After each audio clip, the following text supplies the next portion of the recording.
C'est l'heure du journal de l'Afrique. Soyez les bienvenus sur France 24. À la une ce soir, la dépouille d'un héros national de retour sur sa terre. La dent de Patrice Lumumba, seul reste du corps de l'ancien Premier ministre assassiné, est arrivé aujourd'hui en République démocratique du Congo.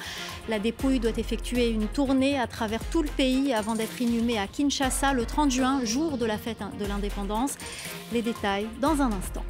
Ce soir, nous recevons Patrick Muyuya, ministre congolais de la communication. Nous aborderons avec lui la question sécuritaire dans l'est du pays, mais aussi les relations que la République démocratique du Congo entretient avec le Rwanda.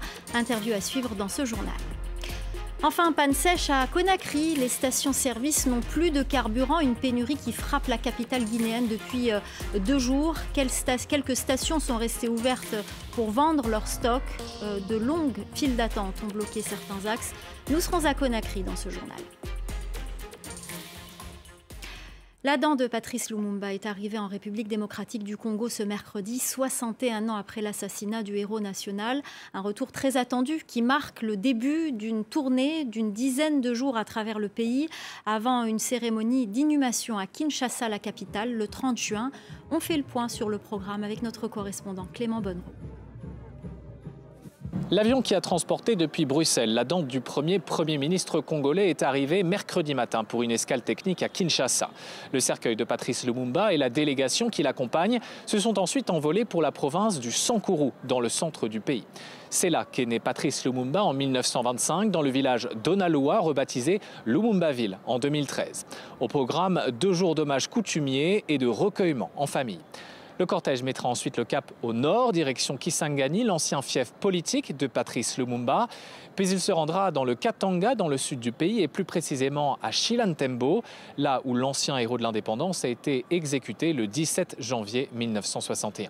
Enfin, lundi 27 juin, ce sera le retour à Kinshasa pour 3 jours de deuil national. La dépouille fera notamment étape au Palais du Peuple, le siège du Parlement congolais, ainsi qu'à la primature. Et jeudi 30 juin, le jour de la fête de l'indépendance, une grande cérémonie d'inhumation aura lieu. Un mausolée a été construit à cet effet sur la place de l'échangeur de Limete, en plein cœur de la capitale congolaise. Les tensions de plus en plus vives entre la République démocratique du Congo et le Rwanda, la situation sécuritaire dans l'est du pays et la résurgence du M23 dans le nord Kivu, autant de questions que nous aborderons avec notre invité Patrick Muyuya, ministre congolais de la communication. Merci beaucoup d'être avec nous sur ce plateau et d'avoir accepté notre invitation. Alors tout d'abord, j'aimerais vous faire réagir sur le retour de la dent de Patrice Lumumba en République démocratique du Congo. C'est un grand moment que nous avions attendu depuis bien longtemps parce que Patrice Emery Lumumba représente ceux qui, dès le départ de nos pays, donc aux années de l'indépendance, qui ont fait le choix de la liberté, qui ont fait le choix du combat pour l'affranchissement du peuple congolais, le combat pour l'intégrité nationale. Vous parliez de la situation à l'Est, nous y reviendrons. C'est une séquence historique qui fait un peu la prolongation du séjour du roi de Belge que nous avons reçu en République démocratique du Congo. S'il y a eu des regrets profonds pour la colonisation, mais pour Lumumba, il y a, je crois, un travail de réconciliation qui a véritablement commencé parce que vous avez suivi des excuses, la reconnaissance pleine de la culpabilité de certains Belges qui ont été impliqués dans son ignoble assassinat. Et donc, nous pensons que ceci ouvre une nouvelle fenêtre dans nos rapports, notamment avec la Belgique. Mais pour nous, en République démocratique du Congo, pour sa famille principalement, ceci est un grand moment qui nous permet à la fois de nous réconcilier avec notre histoire, de retrouver un des maillons principaux, mais aussi de permettre à l'Afrique et le monde de vénérer et de rendre hommage à cet homme qui a donné beaucoup pour l'Afrique. Et on a reçu son petit-neveu sur ce plateau qui souhaite aussi que la vérité soit faite sur les circonstances de sa mort. Il faut bien. Alors, on va aborder une autre question avec vous, une question d'actualité. Il n'aura échappé à personne que les relations entre la République démocratique du Congo, votre pays, et le Rwanda ne sont pas bonnes. Êtes-vous au bord de la rupture ? Le Rwanda est-il aujourd'hui en guerre contre la République démocratique du Congo ? Clairement oui, s'ils choisissent de soutenir un mouvement terroriste de manière claire en plein jour, ça veut dire qu'ils ont fait le choix de la guerre. C'est vraiment dommage parce que nous pensions que depuis l'arrivée du président Tshisekedi à la tête de la République démocratique du Congo, il y avait une véritable fenêtre de paix qui s'est ouvert. On a réchauffé les relations diplomatiques au bout de 3 ans et nous avons mis en place des mécanismes qui nous permettaient à la fois de discuter des questions économiques, des questions politiques et même des questions sécuritaires qui, à mon avis, ne devraient jamais aboutir à ce à quoi on arrive aujourd'hui.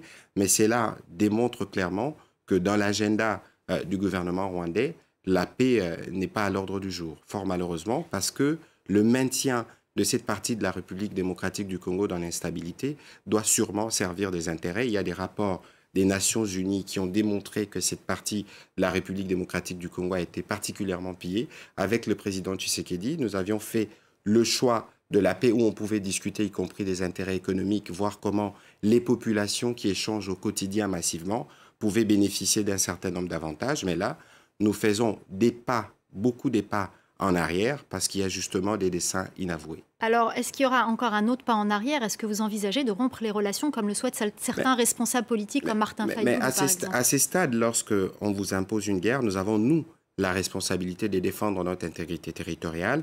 Mais en même temps, c'est bien dommage que cela arrive alors que nous venions à peine d'adhérer à la communauté de l'Afrique de l'Est où nous avions discuté à la fois des questions sécuritaires et économiques et tous les chefs d'État de la région ont convenu qu'il fallait agir pour régler les problèmes sécuritaires de manière définitive en République démocratique du Congo.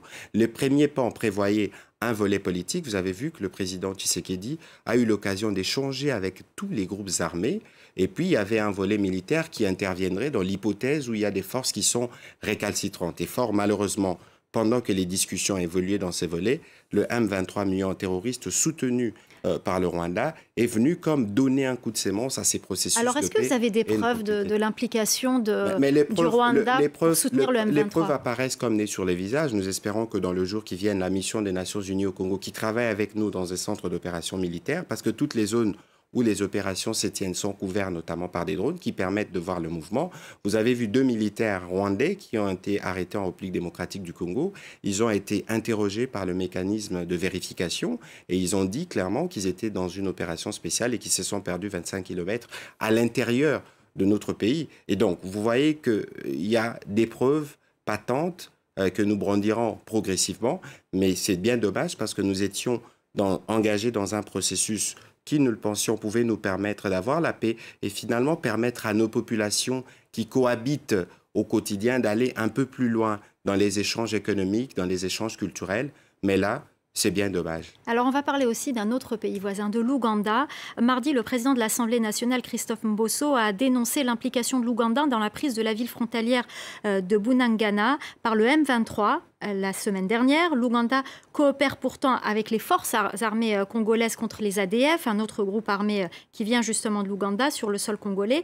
Que dit le gouvernement à ce sujet? Évidemment, il y a eu des informations qui sont venues du terrain, qui a testé, qui a eu cette forme de complicité, qui ont fait suite à une série de tweets que nous avions vus du fils du président Museveni, qui encensait entre-temps le président Kagame. Et pour nous, dans la position dans laquelle nous sommes, il y a des discussions qui se tiennent notamment au niveau des états-majors, parce que jusqu'à preuve du contraire, nous continuons les opérations pour éclaircir évidemment ce qui s'est passé. Les moments venus, nous tirerons les conséquences.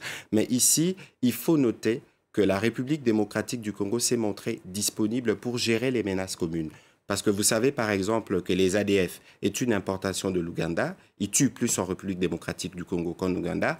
Autant pour les FDLR. Le cauchemar que nous vivons depuis 25 ans, c'est parce que nous avions ouvert nos frontières pour être solidaires du génocide.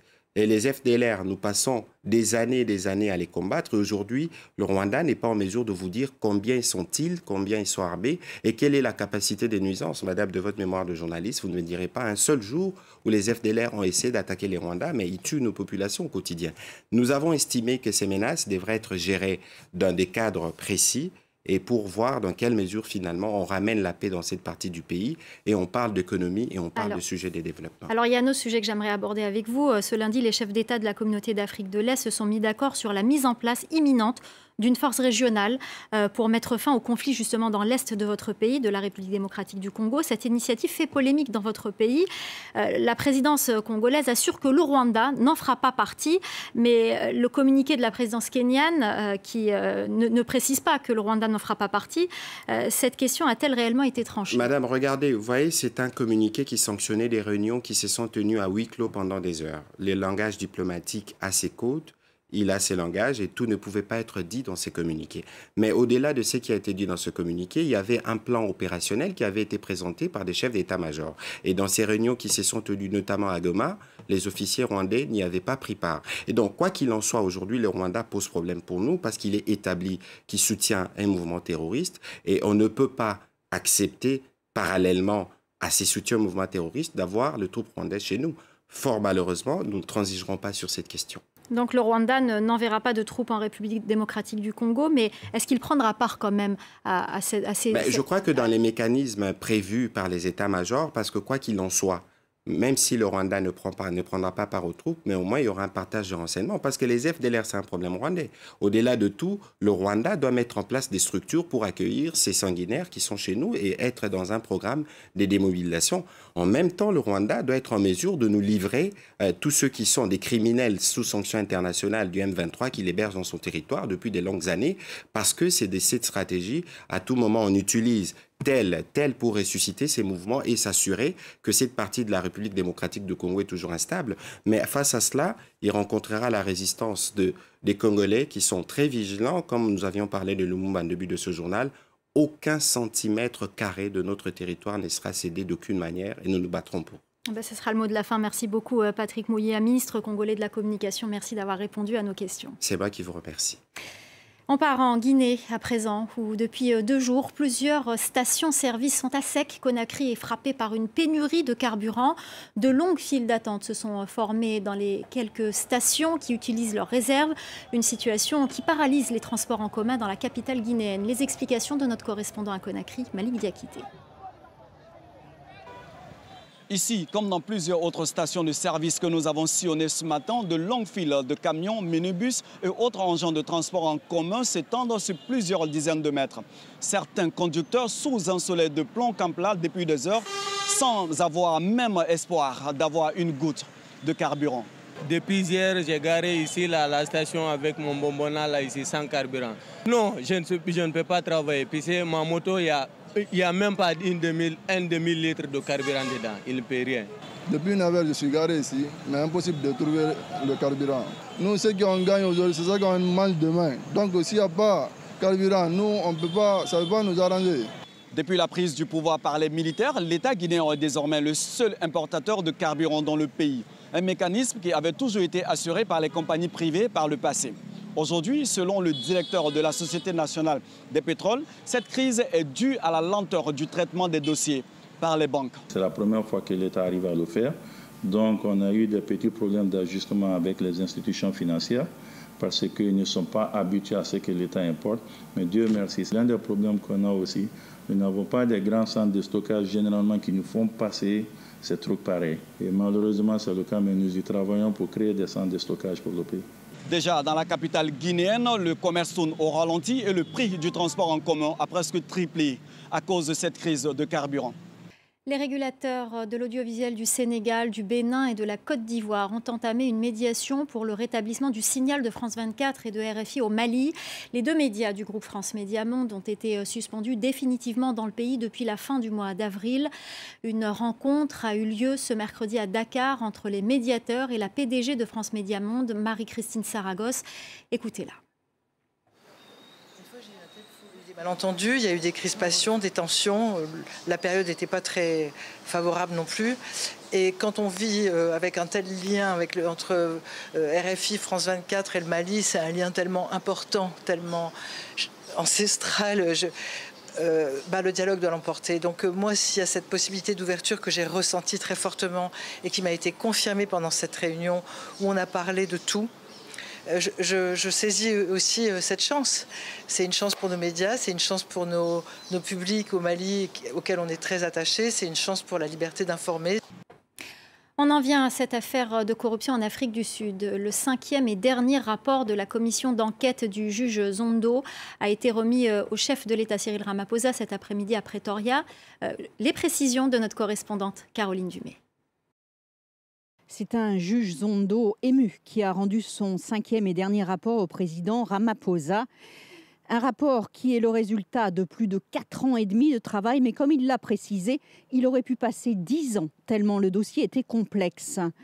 Au final, plus de 5000 pages qui font état de pillage de toutes les entreprises d'État sud-africaines, des entreprises de transport aux entreprises de médias, en passant par les entreprises d'armement, plus de 15 milliards d'euros, un manque à gagner énorme pour l'État sud-africain.